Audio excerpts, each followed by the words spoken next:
안녕하세요. 한국뇌과학연구원 부원장 양현정입니다. 오늘 저는 수면과 명상의 과학에 대해서 여러분들과 이야기를 나누도록 하겠습니다. 수면에는 두 가지 단계가 있습니다. 빠르게 눈을 움직이는 렘 수면과 그렇지 않은 비렘 수면이 있습니다. 이 렘 수면과 비렘 수면의 사이클이 하룻밤에 4회에서 6회 반복되게 되는데, 이 그림에서 보시다시피 잠을 잘 자는 사람과 불면증 환자는 이 렘 수면과 비렘 수면의 사이클이 다르다는 것을 알 수 있습니다. 수면 장애가 지속되게 되면 우리 몸에서는 염증을 촉진시키는 사이토카인이 많이 분비되게 되고, 이것이 장기간 길어지게 되면 우리 몸에서 심혈관계 질환이 위험성이 높아지고, 그리고 암의 위험도 증가하고 뇌에도 영향을 미쳐서 치매 위험이 증가하게 됩니다. 수면 부족이 영향을 주는 뇌의 영역은 크게 우리가 무언가를 집중해서 수행할 때 주의력, 작업 기억력의 활성화에 영향을 주는 전두두정역과, 그리고 우리 뇌가 쉴 때 활성화되는 디폴트 모드 네트워크가 있습니다. 이 두 영역 모두 시상으로부터 올라오는 시그널에 영향을 받게 됩니다. 숙면을 잘 취하는 건강한 뇌에서는 우리가 각성 상태에서 시상으로부터 올라오는 이 신호, 대뇌피질로 올라오는 시상으로부터의 이 입력이 일관되기 때문에 우리가 무언가에 집중할 때 전두두정엽이 활성화되고, 그리고 우리가 쉴 때 디폴트 모드 네트워크라는 영역이 활성화됩니다. 결과적으로 주의력이 왕성해지고 작업 기억 수행력이 뛰어나게 됩니다. 그런데 수면이 부족하게 되면 이 시상으로부터 올라오는 입력 상태가 불규칙해지면서 우리 뇌가 집중할 때와 쉴 때를 잘 구분하지 못하게 됩니다. 결과적으로 주의력의 일관성이 없어지고 작업 기억 수행력이 쇠퇴하게 됩니다. 수면 부족은 이뿐만 아니라 우리 뇌가 정서를 처리하는 반응을 변화시키는데, 편도체는 우리 뇌의 부정적인 정서를 처리하는 영역으로 알려져 있습니다. 수면 부족이 지속되게 되면 이 편도체가 과도하게 활성화되는데, 이것의 이면에는 내측 전전두엽으로부터 편도체에 대한 통제력이 줄어들면서 편도체가 과활성화되는 원리가 숨어 있습니다. 이 수면 부족이라고 하는 것은 편도체만이 아니라 뇌의 전대상피질이나 전방뇌성엽, 이렇게 정서 특징을 감지하는 뇌의 네트워크 전체를 변화시키는데, 예를 들어 시연자가 이 사람들에게 자신의 얼굴 표정, 정서가 담긴 얼굴 표정을 따라해보게 하였을 때, 숙면을 취한 사람은 기쁨의 얼굴 표정을 잘 따라하고, 그리고 화가 난 표정도 잘 따라합니다. 그런데 수면이 부족한 사람에게 이것을 따라해보게 하였을 때 어떠한 표정에 대한 구분을, 정서 표정을 잘 구분하지 못하고 그것을 잘 따라하지 못하게 됩니다. 이러한 것은 사회생활을 할 때 상대방의 정서 표정을 잘 구분하지 못하여서 사회성에도 영향을 주게 되는데, 실제로 수면 부족인 사람과 일반 사람의 뇌를 비교하였을 때 수면 부족인 사람인 경우는 타인에 대한 이해를 돕는 뇌의 영역이 활성도가 줄어들어 있었고, 또한 개인적 공간을 조절하는 뇌의 영역은 증가하여 있었습니다. 결과적으로 수면 부족인 사람은 다른 사람들과의 더 큰 사회적 거리를 두게 되고, 이것은 서로 상호작용을 하면서 외로움을 전달하는 그런 효과를 불러일으키게 됩니다. 따라서 수면 부족이라고 하는 것은 개인적인 문제에 머무는 것이 아니라 사회적인 문제로도 더 확장될 수가 있다는 점입니다. 이 그림에서 보시다시피 수면에 영향을 미치는 요인들은 유전적, 신경생물학적, 성격적, 면역력, 그리고 심리사회적 스트레스 등 삶 전반에 걸친 요인들의 영향을 주고받고 있음을 알 수 있습니다. 현재 임상에서 가장 많이 이 수면에 대한 해결책으로 쓰이는 것은 불면증 인지행동 치료입니다. 그런데 최근에 명상 등의 심신훈련이 이 심신 건강에 미치는 긍정적인 영향에 대한 과학적 결과가 점차 축적되면서 이 명상 등이 수면 개선을 위한 도구로서 활용되어지는 사례가 증가하고 있습니다. 이것은 명상과 같은 심신훈련이 정서나 신경계, 면역계 등의 인체의 다양한 시스템을 변화시키기 때문에 삶 전체에 걸친 요인들의 영향을 받는 수면의 개선에 유용하기 때문입니다. 오늘 여러분들과 이야기를 나눌 것은 한국의 전통 심신 훈련 방법과 현대 뇌과학을 접목하여 개발된 한국식 명상인 브레인 명상이 수면에 미치는 효과입니다. 이 브레인 명상은 뇌교육 명상이나 뇌파진동 명상으로도 알려져 있습니다. 특히 브레인 명상은 정적 명상과 동적 명상의 결합이라는 특징으로도 잘 알려져 있는데, 이 브레인 명상이 수면의 질에 어떠한 영향을 미치는지 알아보도록 하겠습니다. 2012년 런던대학교 보우덴 박사 연구팀과 한국뇌과학연구원에서는 뇌파진동 훈련을 포함하는 브레인 명상이 건강에 미치는 영향을 조사하였는데, 여기에서는 브레인 명상과 동적 명상을 주로 하는 요가, 그리고 정적 명상을 주로 하는 명상법, 이 세 가지를 무작위 대조 시험에 의해서 수행하였습니다. 수면의 질 척도를 평가하기 위해서 피츠버그 수면의 질 척도를 사용하였습니다.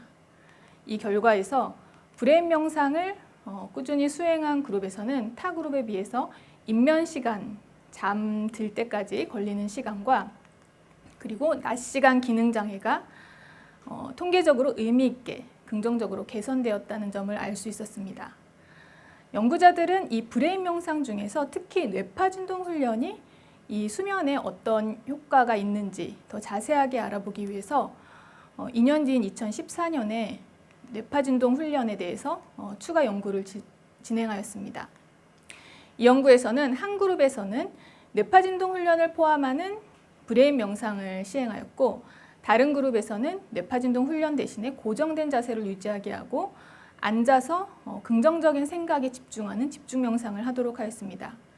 이 두 그룹을 비교하였을 때 뇌파진동 훈련 그룹은 비교군에 비해서 수면 시간과 그리고 수면 효율이 현저하게 향상되어져 있다는 점을 발견할 수 있었습니다. 도대체 뇌파진동 훈련이라는 것이 무엇이길래, 그리고 어떠한 메커니즘을 통해서 수면에 영향을 미치는지 간단히 알아보도록 하겠습니다.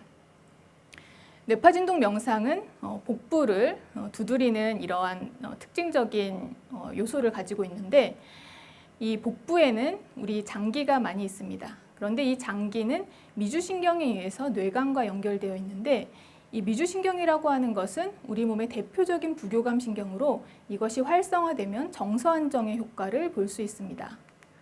그것만이 아니라 우리 이 복부에는 보시다시피 림프절이 많이 모여 있습니다. 그리고 뇌파진동 훈련을 하면서 이 부위를 움직이는 것이 이 림프액의 흐름에 도움을 준다는 것을 예상할 수 있습니다. 따라서 뇌파진동 훈련을 포함하는 이 브레인 명상은 미주신경 활성화를 통해서 정서 안정의 효과가 기대되고 림프의 흐름 증진을 통한 면역력 향상이 기대되는데, 실제로 브레인 명상에 의해서 정서 안정과 면역력 향상의 효과가 보고되어져 왔습니다. 이 부분을 자세히 알아보도록 하겠습니다. 우울과 같은 정서 상태가 수면에 큰 영향을 미친다는 것은 잘 알려져 있습니다. 2013년 서울 아산병원에서 수행한 연구에 따르면 유방암 방사선 치료를 받는 여성들을 대상으로 6주간 뇌파진동을 포함한 브레인 명상을 수행하였는데, 이 불안이라는 감정 상태가 현저하게 개선이 되었다는 것을 비교군과의 비교해서 알 수 있었고, 그 이외에도 피로, 호흡 곤란의 감소, 그리고 삶의 질이 향상되었다는 것을 알 수 있었습니다. 강도영 박사 연구팀이 수행한 외상후 스트레스 장애 환자를 대상으로 한 4주간의 온라인 브레인 명상 프로그램에서도 우울과 불안, 그리고 외상후 스트레스 장애 증상이 현저하게 감소되었다는 것이 보고된 바 있습니다. 브레인 명상은 또한 스트레스 관리 능력을 향상시킨다는 것으로도 알려져 있는데, 8주간의 온라인 브레인 명상 프로그램에 의해서 처음에는 비교군과 명상군이 똑같은 유사한 스트레스 점수를 보였는데 4주 후, 8주 후에는 비교군에서 명상군에 비해 스트레스도가 증가하였고 명상군은 감소하였다는 것을 알 수가 있었습니다. 수면에 영향을 주는 요인으로서의 면역계를 이제 같이 생각해 보실 것인데요. 폐쇄 수면 무호흡 증상을 가진, 수면 장애를 가진 이 성인과 일반 성인을 비교하였을 때 이 수면 장애를 가진 사람의 몸에서는 염증을 억제하는 사이토카인의 종류인 인터로이킨 10이라는 것이 줄어들어 있었습니다. 즉 염증이 증가한 상태인데요. 이것은 어린 아이에게서도 같은 증상이 발견되었습니다. 그런데 브레인 명상을 가지고 이 인터로이킨 10에 대해서 조사한 연구에 따르면 이 연구에서는 건강한 성인을 대상으로 이 브레인 명상군과 일반인을 조사를 하였는데 염증을 억제시키는 이 인터로이킨 10이 브레인 명상군에서 증가하여 있었습니다. 즉 이것이 의미하는 것은 명상을 장기간 수행한 사람들이 일반 사람들에 비해서 몸 안의 염증 상태가 줄어들어 있다라는 것을 의미하고 있습니다. 수면에 영향을 미치는 호르몬 많이 알고 계실 겁니다. 멜라토닌이라는 호르몬이죠. 이것은 송가체에서 합성이 되는데 낮 동안은 빛에 의해서 이 합성이 저해됩니다. 그런데 밤에 이 어둠이라는 것이 신호로서 우리 눈으로 들어오게 되면 시상하부 트랙을 통해서 식교차 상액을 거쳐서 상경부 신경절을 통해 송가체에 들어가게 됩니다. 어둠이라는 신호가 이렇게 송가체에 들어가게 되면 송가체에서 멜라토닌이 합성되어서 우리 몸으로 분비됩니다. 그렇다면 이 멜라토닌의 분비 정도가 브레인 명상을 장기간 수행한 사람과 일반 사람 간에 어떠한 차이가 있는지를 최근에 보고한 것을 여러분들께 보여드리고자 합니다. 여기에서는 브레인 명상, 특히 HSP 훈련을 장기간 수행한 사람과 일반 사람을 비교하였는데 야간 타액의 멜라토닌 레벨이 브레인 명상 그룹에서 비교 그룹에 비해 증가한 경향을 보이고 있었습니다. 따라서 명상을 수행한다는 것이 주관적으로 느끼는 자신의 수면의 질의 향상만이 아니라 실질적으로 몸에서 이렇게 호르몬 레벨을 변화시키고 있다는 것을 연구 결과를 통해서 알 수 있었습니다. 실제로 브레인 명상을 통해서 여러분들이 수면에 도움이 되는 많은 팁들을 가지고 좋은 건강한 수면 생활을 하시길 바랍니다. 네, 경청해 주셔서 감사합니다. 네, 양현종 부원장님 감사합니다. 한국 고유의 브레인 명상이 앞으로 만연한 수면 문제를 해결하는데 큰 도움이 됐으면 좋겠다는 의견이 많이 올라오고 있습니다. 오늘 발표 중에 브레인 명상이 수면의 질 향상에 긍정적 효과를 준다는 연구 결과를 제시해 주셨는데요. 실제로 이 명상 훈련은 하루 중에 언제 하면 가장 효과가 좋은지, 그리고 어느 정도 시간을 투자해야 효과를 볼 수 있는지, 거기에 대해서 답변 부탁드리겠습니다. 네, 좋은 질문 감사드립니다. 이 브레인 명상이라고 하는 것은 강의에서도 나왔듯이 동적 명상 부분과 정적 명상 부분이 결합된 형태입니다. 따라서 동적 명상 부분에 대해서는 아침에서부터 초저녁 사이에 이제 하는 것을 권장드리고 잠자는 시간대에 가까우면은 정적 명상을 하는 것을 권해드립니다. 그리고 어느 정도 해야 이것이 효과를 볼 수 있는지에 대해서는 오늘 보여드린 이 이제 수면의 질이 향상되었다는 부분, 이 런던 대학교에서 수행된 이 두 가지 연구에서는 70분 1세션에 70분의 이제 훈련을 일주일에 1회에서 2회 하였고, 그리고 총 기간은 2개월에서 3개월 수행한 그룹에서 그러한 결과를 볼 수 있었습니다. 그리고 대상은 20대, 30대의 젊은 성인이었습니다. 그래서 젊은 성인의 경우에는 이제 1회당 70분, 일주일에 1, 2회, 그리고 2, 3개월 이렇게 꾸준히 하시면 이런 결과를 수면의 질 향상에 효과를 볼 수 있을 것으로 보이고, 중장년층 그리고 노년층 그리고 이제 환자군에 대한 연구는 지금 이제 진행 중입니다. 그래서 그 결과가 나오면 여러분들께 이렇게 안내하는 그런 이제 기회를 또 가지고 싶습니다.